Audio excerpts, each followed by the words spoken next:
that the cannabinoid oil they buy, even from places here in Abuja, is made from hemp. They don't understand it because a little bit of it is 50,000 naira, just a little bottle, small bottle. So I am saying if you have it and you come around and tell us every year that you have burnt 1.5 trillion naira worth of marijuana, what is the annual budget of Nigeria? 20 trillion this time around. Why are you burning 1.5 trillion naira that you could use? We could have been selling marijuana to fund ASU so that there won't be ASU strike. I mean, on a lighter side.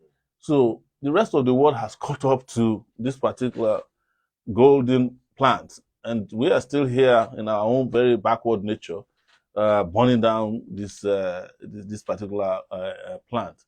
You also mentioned the issue of barracks. I mean, barracks have become an eyesore. I'm sure those who are living in barracks themselves are living at subhuman level, to the point that this particular proposal was a relief to a lot of police officers and who have reached out to me.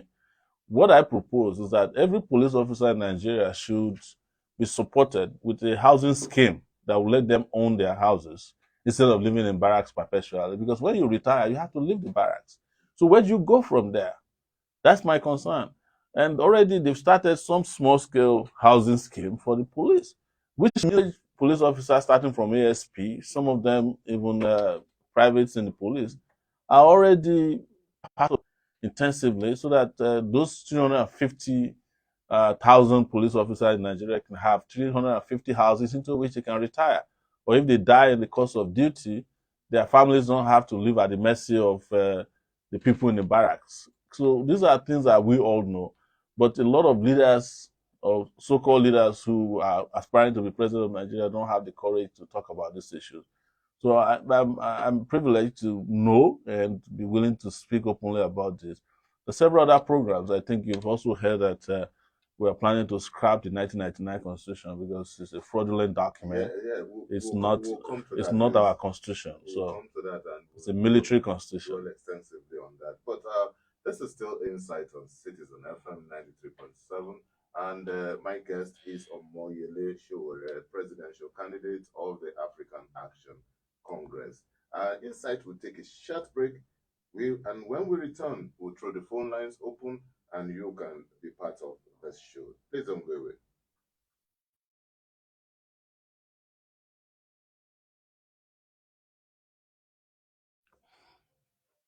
Phone lines are they are forcing people who want to avoid just a minute.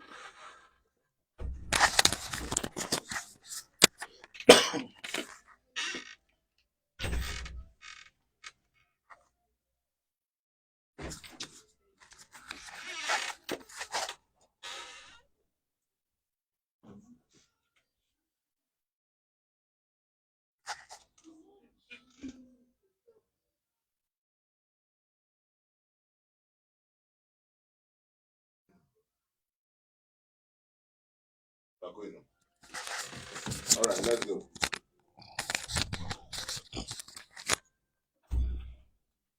Thank you for staying tuned. It's still Insight on Citizen FM 93.7. My name is Lawrence Omoite, and Omoyele Sowore is still in the studio, presidential candidate, Africa Action Congress. Let's look at some issues that are critical issues that Nigerians would want to know the position of presidential candidates. One of them is power. How do you intend to tackle the power situation? I think we should make it energy instead of power. Power is just part of the energy uh, needs we have in the country. Power meaning electricity. But a country is never going to develop without an energy source that is sustainable and constant. What has been the issue is that we have not developed our power sector the way we should, electricity now. But that is not the only thing affecting the Nigerian people. The Nigerian people have an issue of, cooking gas, industrial gas supplies. We have issue of supply of petroleum resources, particularly diesel, kerosene, jet A1 fuel. And I want to say before I start dabbling into the solution that without an energy source that is constant and sustainable and reliable, this country is never going to develop. You're hearing it from me, and I don't think I'm saying anything uh, very too powerful or unheard of. Uh, and but the solution is to first and foremost look at how to develop generation very quickly. We're at a miserable 7,000 megawatts of electricity at this point. We need to go to 24 and eventually 60,000 megawatts in 8 years. That's starting from 2023. 8 years from there, we must get to 60,000 at the minimum. And then while we're doing that, also developing our transmission capability and distribution networks across the country. And the way to do it is to adopt an energy mix um, strategy that involves using particularly renewable energy sources. I have been quoted of saying this that if we can get Sambisa forest back from Boko Haram, we can make it a solar farm that would generate only less than 5,000 megawatts of electricity. We need to look for ways of increasing the hydro opportunities that we have, including, and I should say this because a lot of people don't know why Kogi is flooded today. A lot of people don't know why Nambra is underwater today, Bayelsa is underwater. In 1983, there was a lake in Cameroon. I think it's called Lagdo Lake, and they built a dam on their own side of it. And Nigeria was supposed to build its own dam that would generate electricity if they wanted on it. Nigeria refused. As Nigeria has always failed, they failed to do that. And every year now, when the dam is full in Cameroon, they tell Nigeria we're going to open the dam because we don't want our own side of this to be flooded. So they open the dam, and before you know it, Kogi is down, Anambra is down, parts of Delta is down with flooding. Nasarawa is down. And these are not the kind of floods that destroy just five houses. They wipe out entire villages, sometimes towns, and they kill lots of our people and they destroy agricultural farms. They destroy the ecosystems as we know them. And so hydro is also very important. And then the proper rehabilitation of the power stations we have, which will take us immediately upon arrival in office, that'll take us to 10,000 or thereabout, because we have all these gas plants. I have their records, and what they are built to produce and what they are producing is nothing to write home about. Okay. So to such an extent that it is very, very important that we elect people who understand these things, though, because under the People's Democratic Party government, they spent $16 billion to buy Nigerian darkness. We are still calculating in one of the APC. Okay. You can be part of this program by calling us on 0903 triple two 9797. That's 0903 222 9797. You can also call us on 0808 222 That's 0808 222 In the alternative, you can call us on 0818 222 I think we have a caller. Yeah, that's hello, good morning. Hello, good morning. Hello, we've picked your call. Hello, good morning. Good morning. Who's on the line, please?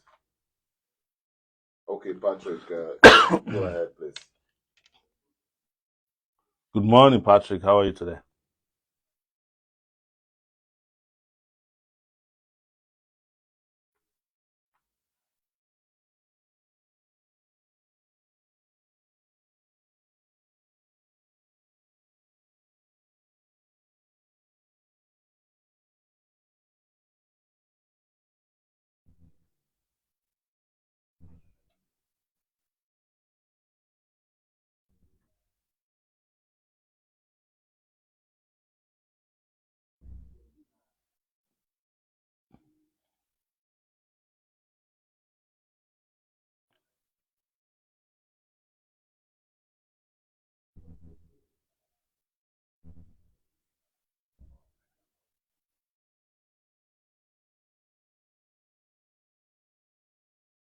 All right, thank you, Patrick. Before you answer that, let me read another. There's a WhatsApp message here so that you take the two together. It says, "Good morning, Lawrence. Thank you so much for bringing Omoyele Sowore onto your program. My question for him is, how will he tackle the level of unemployment if he becomes the winner of the 2023 elections in Nigeria?" So you can take the two together. Well, thank you very much, Patrick, once again. And I'm doing my very best. And one of it is this radio show today, where we are reaching a sizable number of listeners. And but that's not the only thing. Nigerians must decide, and I repeat here, the operating word is must decide this time around if they want to vote for popular candidates by virtue of what you have said or competent candidates. Because very easy to buy popularity. It's easy to pay off influencers on social media to paint white as red and present incompetent candidates, complicit candidates as the most competent in the country. But as you're hearing me, you also have a job to spread the message to those who are around you. And I know you have your own social circle of influence, and you should use it because we have been around for 62 years now as a nation, and we've always made that mistake of voting for people based on religion, on ethnicity. We voted the last time on the basis of lies, and we cannot continue doing that in this dispensation. So I'm pleading with you because I don't have a deep pocket. And as I've earlier discussed with our host here, I also refuse to go and meet those who have deep pockets. I refuse to go and genuflect on the altars of the fallen gods of this country. One moment. Yeah. One moment. There's a call here. Let's take this. Hello. Good morning. Good morning. Who's on the line, please? Oh, all right. Yemi. Yemi, please, can you speak louder? Just go ahead.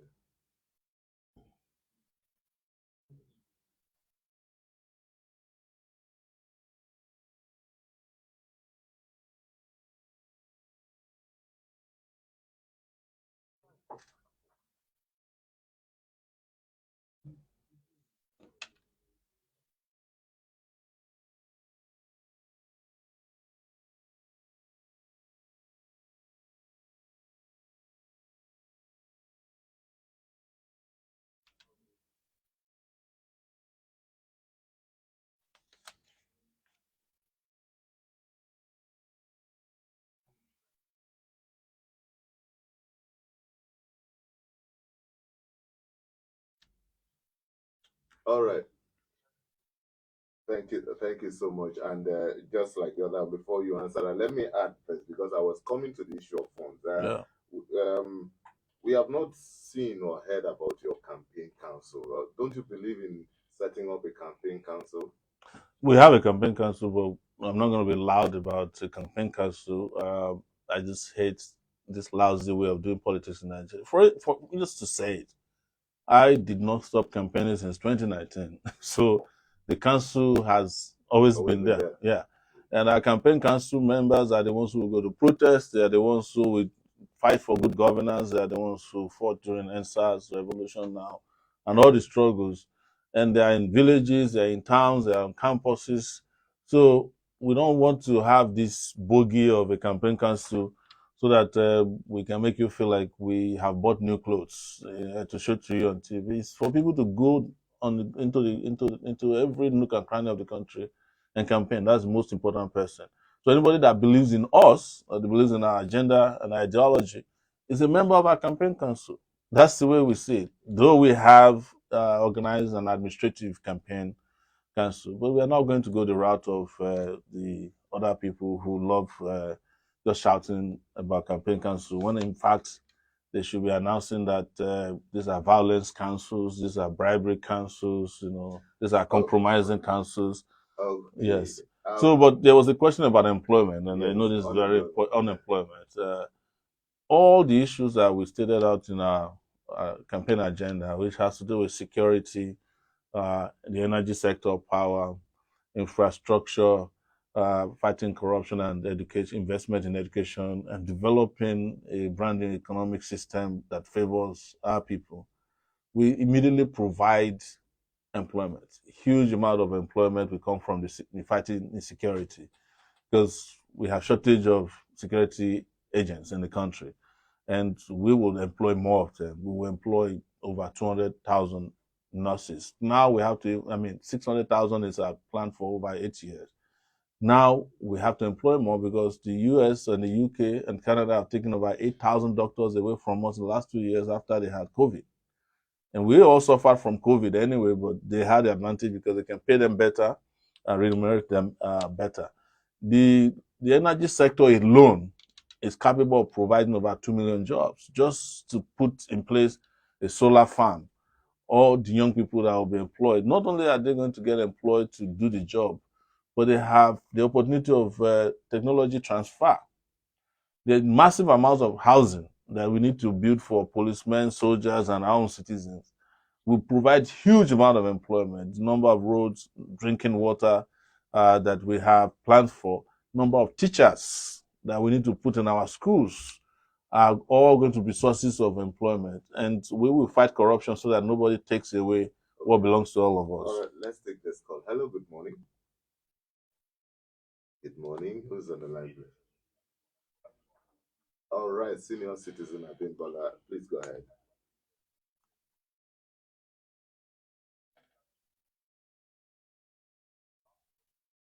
Please go ahead.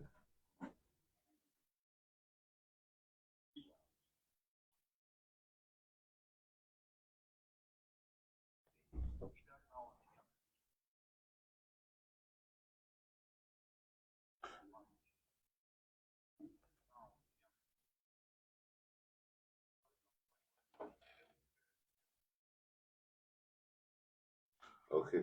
Well, I get asked this question all the time. I have been around, for those who care to know, for 32 years, doing the same thing, consistently fighting bad governance. When I was in my 20s, I was offered political appointment. I didn't accept. In my 20s, I was offered a 505 saloon car, SR, the one that used to have AC, tail rubber. I didn't accept. I met Abiola when I was fighting against June 12 in 1990. He gave me 800,000 naira, which is today more than 800, about $800,000. I didn't accept. So I'm not doing this for political appointments. And you know that those who claim that they can work from the inside, they discover that the inside is a cemetery. We have examples of our friends who used to be in the human rights world, and when they get into government, they start observing the table manners of, if you are eating, don't talk. So I'm not going to be like that. I have independently, been able to bring myself up without relying on anybody. I didn't rely on anybody to go to school. I didn't have godfathers to travel out of Nigeria.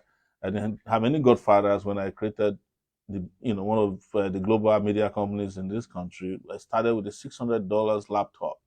So I don't need political appointment to survive, which is what most people do. But I will continue to serve the Nigerian people in whatever capacity is required of me, either I'm in government or outside of government. The only way I want to participate in government is to be able to influence the social, political, and economic development of my country and the capacity of president. That's how I presented myself this time around. All right, let's take this call. Hello, good morning. Hello, good morning. Oh, I think we lost that. Let's look at this issue. It's still part of energy, the subsidy question. Yes. Over the years, so I think the line is, but let's take this call. Hello, good morning. Good morning, sir. Good morning. How are you today?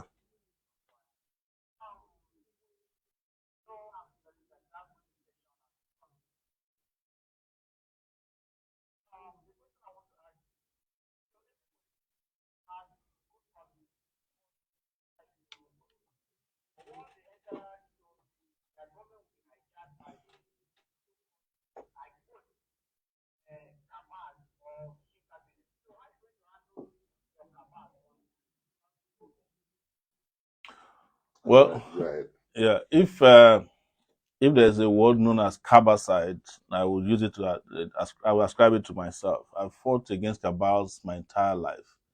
I don't like them, and I would never tolerate them around me. I fought against military cabals when we were in the university. We have fought since 1999 against the civilian cabals, cabals in the oil sector, cabals in the subsidy sector, cabals in central bank, cabals who are in customs, immigration. There's no cabal in Nigeria that I've not fought against, including sometimes extra governmental cabals in the religious sector. So there are cabals everywhere, and I can show you evidence that I fought all of them without fear, and I have scars to show for fighting these cabals: political, social, cultural, all kinds of cabals. Okay, let's move on because we are gradually running out of time. You were 22 years when you became the president of the University of Lagos Student Union. Actually, 21 at the age of in 1992. Okay, yes. So, what do you make of student unionism today? Oh man, I don't even want to go there. The student unions of today have become an appendage of the state. Not only are they an appendage, they have become an oppressive system against students. And how you describe it is their quest for the paraphernalia of office. A student union leader who is more interested in driving a big car as opposed to fighting for rights of students. In our days at the University of Lagos, we arrived at the University of Lagos paying 45 naira as school fees. We left paying 45 naira as school fees. That was how so many of us were able to graduate. I'm sure if you did your poll in the university in those days, only about 20% of students could have afforded even that 45 naira. My father gave me only 20 naira to pay school fees. I had to be going from house to house in Lagos to my uncles and cousins to gather the rest of the money. And then they had to pay accommodation of 90 naira. Today, a lot of students are unable to afford college education. They can't even afford secondary education. Some can't even afford primary education. I now hear that there's another layer of education, which is you drop your child to sleep in a place they call crèche, and that one is even more expensive than university education in some places. All these things are problems created by lack of students' activism, and in every part of the world, students activists are the ones who are trained as leaders that eventually take over their country. You can imagine. I finished from the University of Lagos in 1994, 95 eventually. I'm 51 years today. I'm being told that I should go back to to go to local government because they have ruined all the opportunities for people to have social progress, political progress. They blocked it. And a lot of our people have now gotten to the point that they have internalized that inferiority complex and oppression. They don't believe that they can be president. Whereas the age of presidency is 35 years old. A 51-year-old man is seen to be too young, too ambitious to be president of Nigeria. But Obama became the president of the US in his 40s. His 40s. Clinton in his 40s. JFK, John F. Kennedy, was 39 years old when he became the president of the US. So you have in this country today gerontocrats, people who are using public offices as hospitals and old people's home to take care of themselves and their cronies. What I'm saying is that going back to NANS is unconscionable, or student leadership in this country, that we have the kind of student leaders that we have today. And I hope that will be changed by the students themselves. Because this is a part of the reason why ASU has been on strike and students couldn't raise a finger. Okay, since we're still talking about the universities and students, I just have to squeeze this in. Now, a lot of people have talked about university autonomy, Yes. and there's some others who say, "Oh, that will mean students paying more."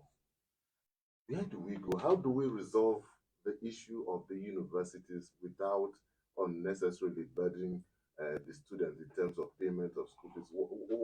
What smart way can we address this issue briefly? The smart way to address it is that you can have university autonomy and also have funding of education. They don't have the reason why ASU or university autonomy is important is that governments don't go and interfere in the running of universities, because universities are supposed to be a special place for development of the brain, the But human capacity. if they put its money there, they also need to know They how don't to. need to. They don't. Do you know that there was a time in this country that the government impose a former general as the vice chancellor of a school at the Ahmadu Bello University. I think it's Kotangora. That's what the issue of autonomy was. How do you put an ex-general to run a university? I don't think the man even attended university before he retired from.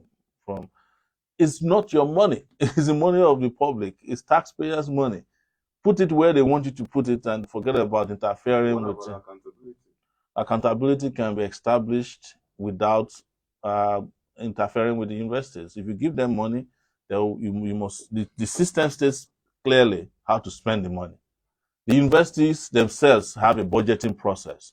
You know, university lecturers are not meant for rigging elections alone. In Nigeria, they are supposed to develop tools that will make society function. All right. Let's take this last one, if we may. You still have a treason charge hanging on your head. Is this not a baggage as you go on this journey? There was never a time in my life since I started activism that there's no one baggage or the other. It is what goes with the territory of resisting oppression. It goes with it. You can have, when Mandela became the president of South Africa, he was still designated as a terrorist in the U.S. So as long as you're doing right and we have bad governments in place, something got to be hanging on your head. And if it's not treason, it's hunger. If it's not hunger, it's starvation. If it's not starvation, it's insecurity. If it's not insecurity, it's bad roads. If it's not bad roads, it's bad hospital. Something got to be hanging on your head as long as you have bad government in place and you resist it. All right. I think, okay, we still have 1 more minute or thereabout to squeeze in one more question. You have constantly queried the 2019 election result in a lot of your media outings. Do you think the 2023 election result uh, would be different? In your opinion, is there going to be something fundamentally different this time? I want to believe it would be because the public would demand for a more transparent election. But the person I am, I'm a pessimist by nature, and I expect the worst and hope for the best. Yes, Okay, I remember that for 3 years you were not able to leave Abuja. There was a restraining order. yes. I was just wondering, how was it being restricted? Because I know you to be a restless person. How was it easy to be confined to the FCT for 3 years? Well, it's the same thing as being confined in Nigeria. Nigeria is an open prison. Really? Yes, if you can survive in Nigeria, trapped in it, you can survive anywhere. Oh, well, that's how much we can take on this program. It does look as if we can continue I on and wish we on and could. on and on. But then that's how far we can go on this program. My guest has been Omoyele Sowore, presidential candidate, Africa Action Congress. Thank you so much for your interventions on Insight. Thank you for bringing me. And we hope that as the campaigns get hotter and hotter, one of these days we may have cause to bring you back on Insight. Just let me know. Oh, well, that's a package on Insight.